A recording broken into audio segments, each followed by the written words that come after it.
ఢిల్లీకి రాజైనా తల్లికి కొడుకే అంటారు. అట్లనే దేశానికి అధ్యక్షుడైన భార్యకు మాత్రం భర్తే. అందుకే వాళ్ళ నడుమ కోపాలు, లొల్లులు, ప్రేమలు అన్నీ ఉంటాయి. అందరు ఆలుమొగలు ఉన్నట్టే పెద్ద పెద్దోళ్ళ జీవితాలు కూడా మామూలుగానే ఉంటాయి. దానికి ఇగో ఫ్రాన్స్ దేశం అధ్యక్షుడు ఆయన భార్యనే సాక్ష్యముల్లా. ఎందుకంటే చూడుండ్రి అధ్యక్షుని భార్య ఏం చేసిందో. అయ్యో ఇదేందుల్లా ఇది, అందరి ముందే దేశ అధ్యక్షుణ్ణి చెంపమించి కొట్టింది ఆయన భార్య. పాపం ఏమనాలో కూడా అర్థం కానట్టున్నది ఈయనకి. అందుకే మీదికి చూడ నవ్వుకుంటా ఆడున్నోళ్లను అటు ఓండ్రని సైగ చేస్తే పాపం సారు వారి బాధను అర్థం చేసుకొని మాకేం తెలియదు, మేమేం చూడలే అన్నట్టే వెళ్ళిపోయిండ్రు ఆడున్న సెక్యూరిటీ వాళ్ళు. ఇక అటెంక మళ్ళా విమానం లోపలికి పోయి ఏం చెప్పిండో తెలియదు గాని ఇద్దరు కలిసి మంచిగానే బయటకు వచ్చిండ్రు.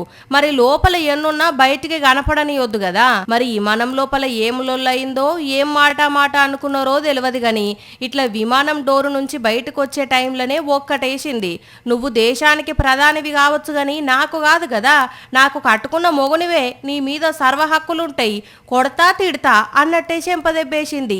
ఫ్రాన్స్ అధ్యక్షుడు ఇమాన్సుయల్ ను ఆయన ఇంటామే బ్రిగెట్ మెక్రాన్ అన్నట్టు ఇసువంటి బాధ ట్రంప్ కూడా ఉన్నట్టే ఉన్నది. అంతకు ముందే ఓసారి ట్రంప్ ఆయన భార్య చెయ్యి పట్టుకోవాలని చూస్తే ఆమె అసలుకే పట్టుకోదు. ఇట్లా ఒకసారి కాదు 2 సార్లైంది.